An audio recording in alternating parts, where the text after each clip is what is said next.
பிரசங்கி 12ஆம் அதிகாரம். நீ உன் வாலிபப் பிராயத்திலே உன் சிருஷ்டிகரை நினை, தீங்கு நாட்கள் வராததற்கு முன்னும் எனக்கு பிரியமானவைகளல்ல என்று நீ சொல்லும் வருஷங்கள் சேராததற்கு முன்னும். சூரியனும் வெளிச்சமும் சந்திரனும் நட்சத்திரங்களும் அந்தகாரப்படாததற்கு முன்னும். மழைக்குப் பின் மேகங்கள் திரும்ப திரும்ப வராததற்கு முன்னும். வீட்டுக் காவலாளிகள் தள்ளாடி பெலசாலிகள் கூனிப்போய், ஏந்திரம் அரைக்கிறவர்கள் கொஞ்சமானதினால் ஓய்ந்து, பலகணி வழியாய் பார்க்கிறவர்கள் இருண்டு போகிறதற்கு முன்னும்.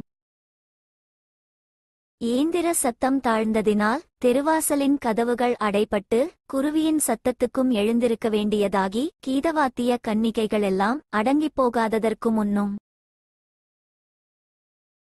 மேட்டுக்காக அச்சமுண்டாகி, வழியிலே பயங்கள் தோன்றி, வாதுமை மரம் பூப்பூத்து, வெட்டுக்கிளியும் பாரமாகி, பசித்தீபனமும் அற்றுப்போகாததற்கு முன்னும். மனுஷன் தன் நித்திய வீட்டுக்குப் போகிறதினாலே துக்கங்கொண்டாடுகிறவர்கள் வீதியிலே தெரியாததற்கு முன்னும்.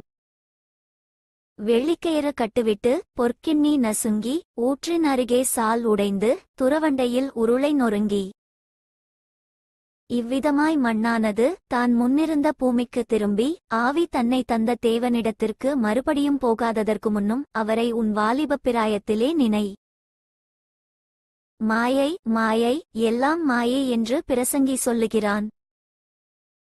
மேலும் பிரசங்கி ஞானவானாயிருந்தபடியால் அவன் ஜனத்துக்கு அறிவைப் போதித்து, கவனமாய் கேட்டாராய்ந்து அநேகம் நீதிமொழிகளை சேர்த்து எழுதினான். இதமான வார்த்தைகளைக் கண்டுபிடிக்க பிரசங்கி வகை தேடினான். எழுதின வாக்கியங்கள் செவ்வையும் சத்தியமுமானவைகள். ஞானிகளின் வாக்கியங்கள் தாற்றுக்கோள்கள் போலவும், சங்கத்தலைவர்களால் அறையப்பட்ட ஆணிகள் போலவும் இருக்கிறது. அவைகள் ஒரே மேய்ப்பனால் அளிக்கப்பட்டது. என் மகனே, இவைகளினாலே புத்தியடைவாயாக. அநேகம் புஸ்தகங்களை உண்டு பண்ணுகிறதற்கு முடிவில்லை. அதிக படிப்பு உடலுக்கு இளைப்பு.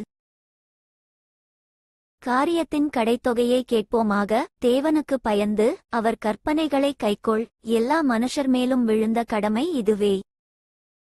ஒவ்வொரு கிரியையையும் அந்தரங்கமான ஒவ்வொரு காரியத்தையும், நன்மையானாலும் தீமையானாலும் தேவன் நியாயத்திலே கொண்டு வருவார். For more videos subscribe and like my channel.